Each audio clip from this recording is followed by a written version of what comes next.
Keberhasilan Charles Leclerc dapat podium di GP Amerika bagi Ferrari bagikan sebuah oase di padang gersang. Karena itu berikan tim secerca harapan untuk menutup musim 2025 dengan lebih baik. Ferrari sepanjang musim ini dihujani kritik karena jadi satu-satunya tim 4 besar yang belum raih kemenangan. Mercedes yang sama-sama alami performa naik turun saja bisa dapatkan 2 kemenangan, tapi Ferrari masih berjalan dengan tangan hampa. Masalah fundamental di aspek mekanikal dan aero di SF25 yang berubah total dari mobil musim lalu, serta pengembangannya yang dihentikan demi fokus ke mobil 2026 adalah alasan utama kenapa Ferrari tak kunjung menang. Carlos Sainz yang sekarang sudah pindah ke Williams sampai sekarang masih pegang status sebagai pembalap F1 terakhir yang bisa persembahkan kemenangan pada balapan utama bersama Ferrari yang ia raih di GP Meksiko tahun lalu.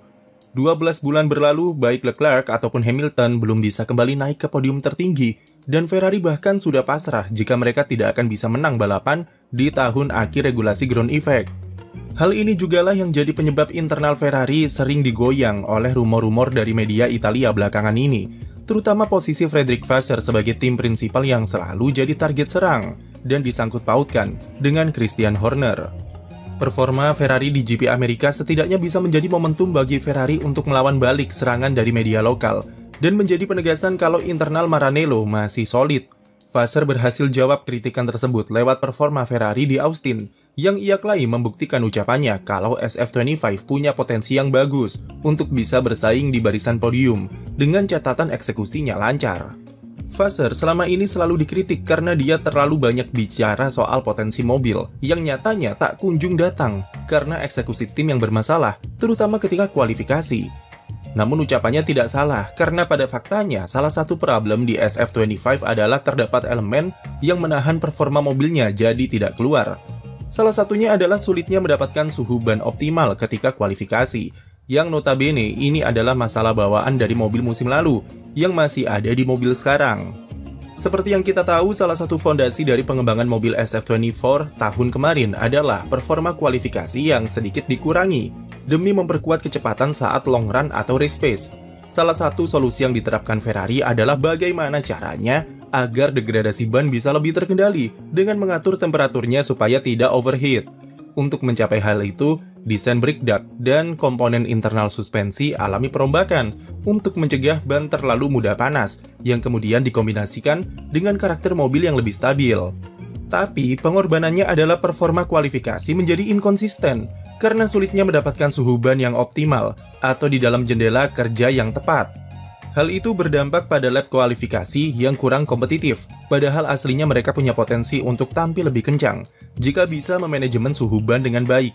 Itulah kenapa musim lalu Ferrari hanya dapat 4 kali pole, yang mana jumlahnya lebih sedikit dari 2 tahun sebelumnya. Masalah suhu ini kembali berlanjut di SF25 dan semakin parah dengan perubahan karakter mekanikal dari suspensi pull rod.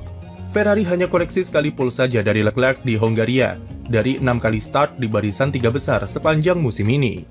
Sementara Hamilton kualifikasi terbaiknya ada di posisi 4, dan dia 5 kali gagal tembus Q3 di musim debutnya bersama Ferrari. Nah, di GP Amerika kemarin, aspek kualifikasi adalah salah satu yang Ferrari utak-atik, terutama setelah sprint, di mana mereka hanya start dari posisi 8 dan 10.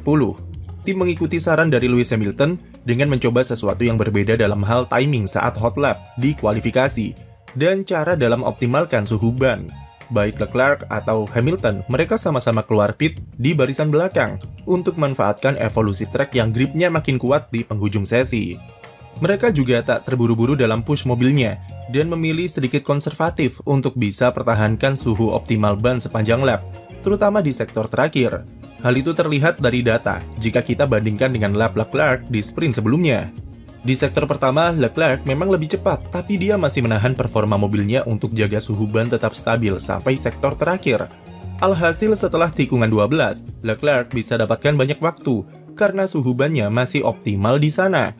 Ketika tim lain catatan waktunya lebih lambat ketimbang saat sprint, duo Ferrari malah improve lebih kencang untuk kunci start di posisi 3 dan 4. Dari yang terpaut 0,8 detik dari Verstappen menjadi 0,3 detik saja dalam satu hari.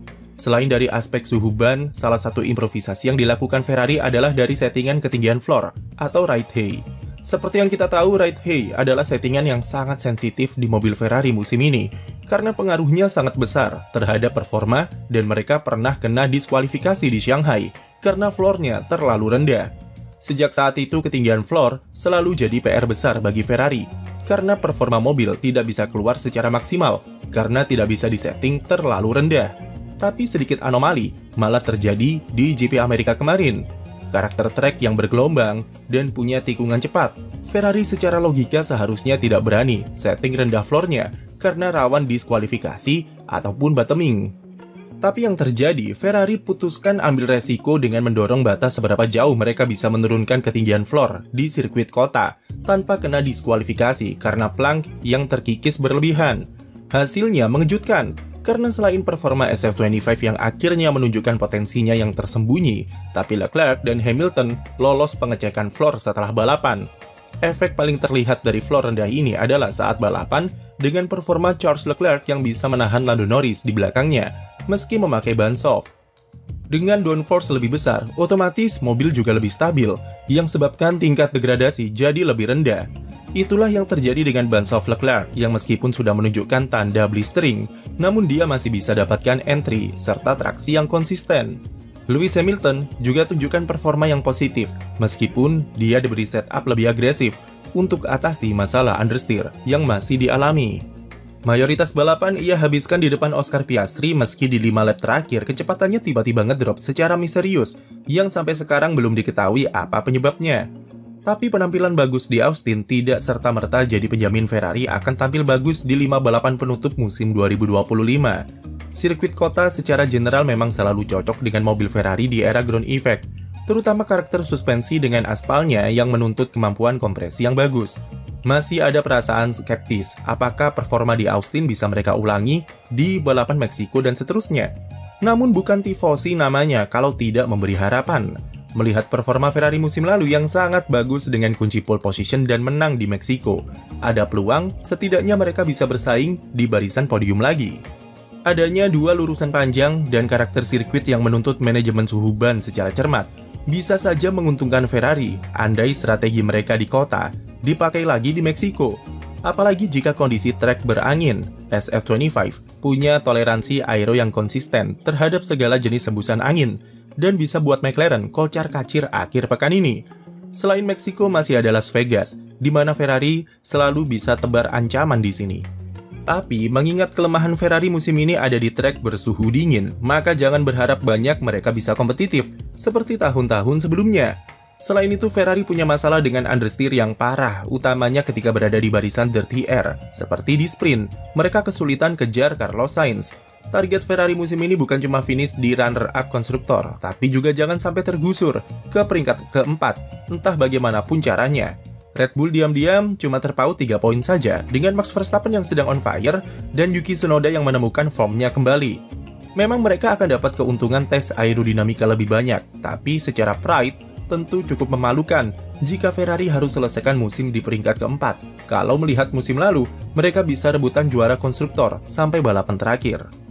Setidaknya apapun hasil yang mereka raih musim ini, itu tidak akan mengubah kepercayaan John Elkann selaku presiden Ferrari kepada Frederick Vasseur. Dia sudah beri konfirmasi kalau ia menaruh kepercayaan penuh terhadap manajemen Ferrari di bawah kepemimpinan Vasseur. Pesan itu bukan cuma ditujukan kepada sang tim prinsipal saja, namun juga pihak-pihak eksternal yang sibuk menggoyang progres Ferrari yang sedang dibangun untuk kembali kompetitif dalam perebutan gelar pada regulasi baru. Tapi beberapa sumber menyebut, meski kontrak Vasseur dipastikan sampai akhir 2027, namun jika 2026 Ferrari tidak menunjukkan perkembangan, maka masa depannya akan dievaluasi lagi.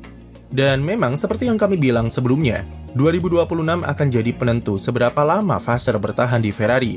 Bahkan ancaman lebih luasnya adalah Charles Leclerc punya klausul exit jika skuad Maranello tak bisa buat mobil penantang gelar tahun depan.